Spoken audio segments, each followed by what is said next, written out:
What up, everybody? It's the Madden Curse Week 7 matchup recap. You may be wondering, why am I wearing a luxurious robe? Well, it's because I don't feel very well, and it makes me feel good, if you must know. Let's get into the matchups. First matchup, myself versus Brent. Longest streaks in the league.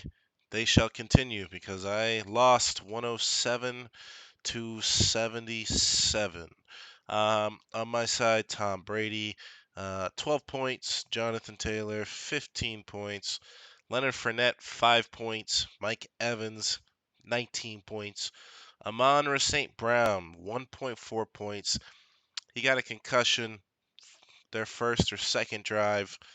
And then the best part is the coach afterwards said he didn't get a concussion, but due to whatever the new rules are with concussions, he had to stay out of the game. So I'm gonna blame Tua, but he would have had to got another 31 points in the realm of possibility, but would have been pretty tough. Robert Tanyan, 6 points. Tony Pollard, 12.9, 13 points there. So he probably was the right move there, but I was between him and Sutton and A.J. Dillon. Sutton had 5, Dillon had 1. On my bench, Khalil Herbert had 16, and Dante Foreman also had 16. So maybe something to look forward to in the future. Wouldn't have really helped this week. On Brent's side, Patrick Mahomes, 27 points. Derrick Henry, 17 points. Kareem Hunt, 8. Tyreek 14, Jalen Waddle 13, Mark Andrews point 0.4, Chris Olave 17. So honestly, it wasn't really Brent's best showing, and he still beat me by 40 points. So congratulations. There's going to be a pretty big matchup next week, I believe. But let's see. Next matchup of the week, we had Fat versus Jason. Let's take a look at who the picks were. I apologize. I picked myself over Brent. That one's wrong. I picked Fat over Jason. That one's right. Fat had 157 points, which was the highest score of the week, to Jason's respectable 122.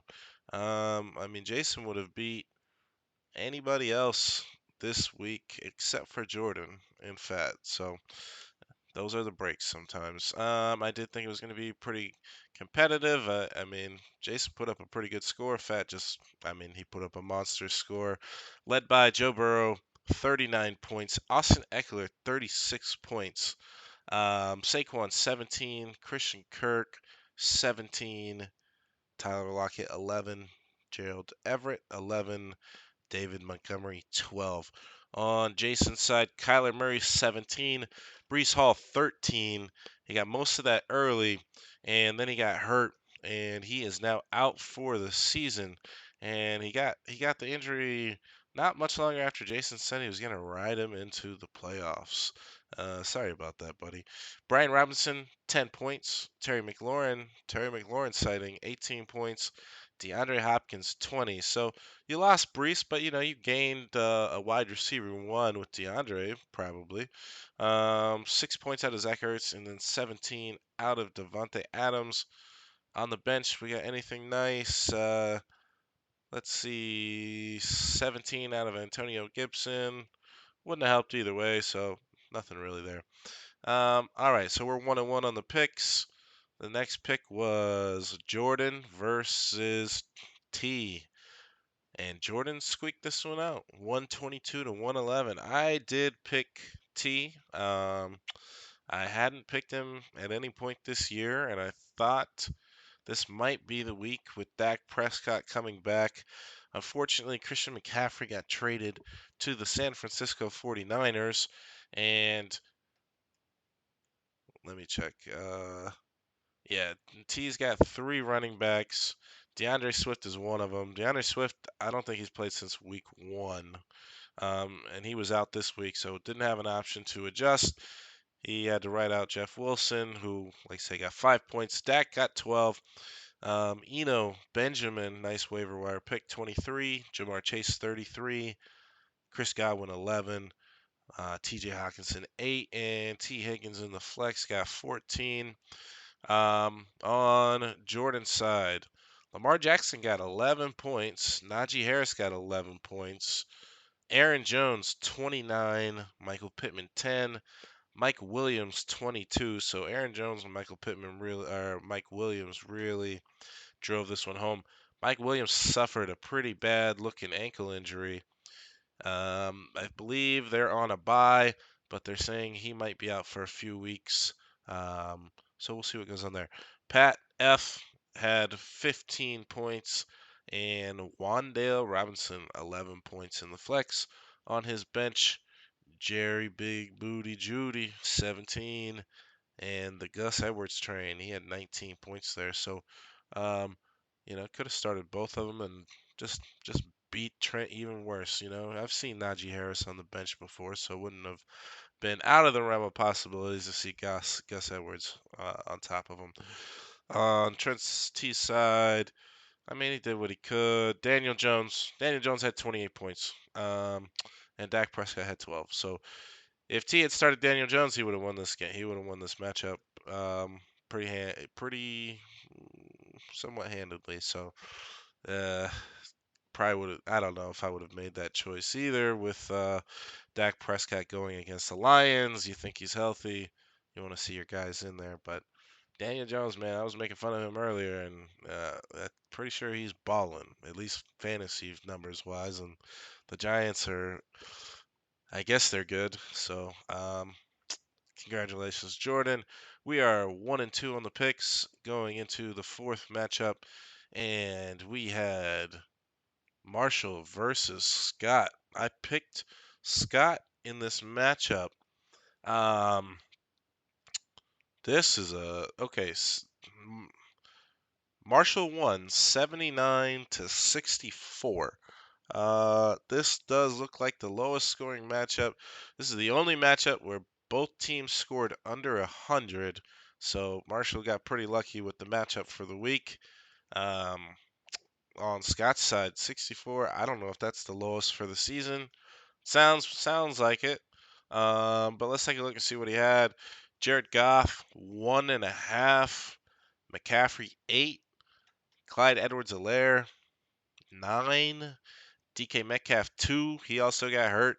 They're saying surgery is not needed, but he may still miss a week or two. Who knows?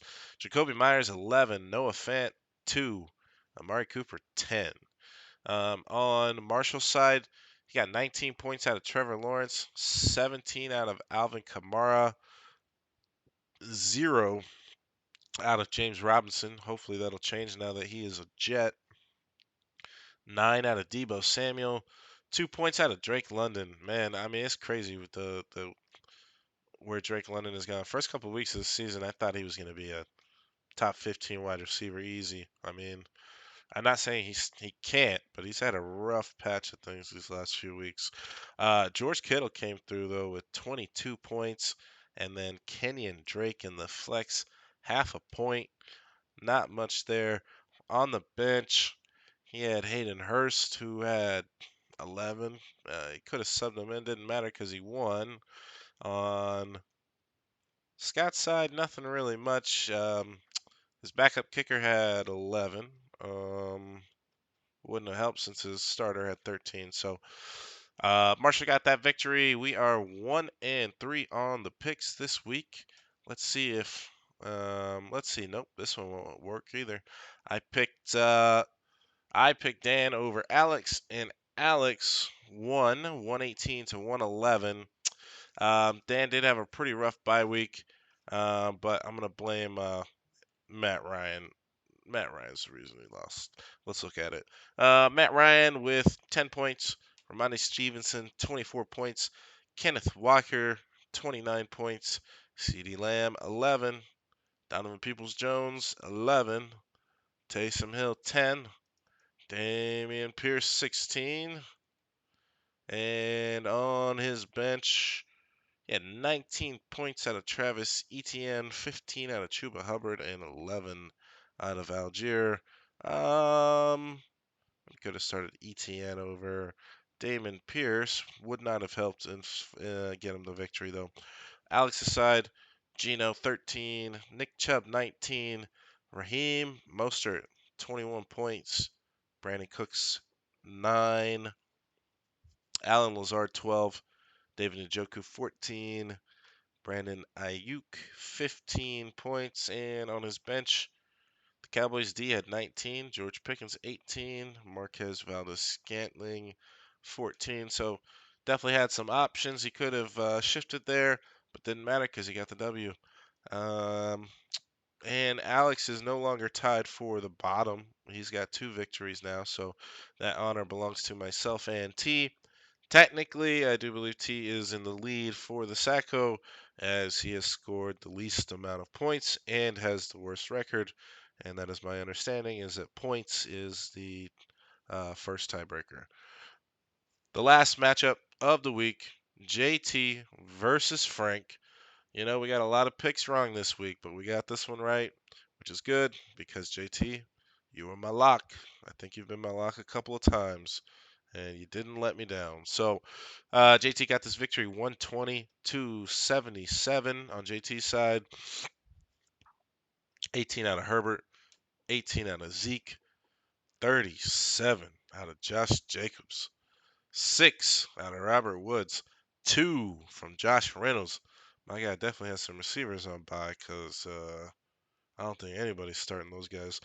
Travis Kelce, 16. Jamal Williams, 7 points. Pretty disappointing considering he started. He also had a fumble at the goal line. We'll see if that puts him in the doghouse. On his bench, Aaron Rodgers, 16. Curtis Samuel, 13. And let's see, on Frank's side, Jacoby Brissett, 10. Joe Mixon, 18. J.D. McKissick, point 4. DJ Moore, 19.6, 20 points. That's probably more than DJ Moore scored all season. That's beautiful. Chase Claypool, 9. Will Disley, 8. Devontae Parker, 10. And let's see. Nothing really on the bench that either one could have used. I mean, a lot of buys in this matchup. Stephon Diggs, Devin Singletary. Darren Waller was hurt. Michael Thomas was hurt. Matthew Stafford's on a bye. And then on JT's side, he had Cooper Kupp, Adam Thielen. So tough matchup. JT did get that one out of the way. So for this week, we are 2-4 in the picks with the lock being correct. We'll be back Thursday for matchup previews, predictions, picks. I'm also going to do a mid-season review video. Most of the league has sent in their responses, so I appreciate that. The ones that didn't, you're dead to me as always. But you still have a day, so send that shit in. Much love. Madden curse.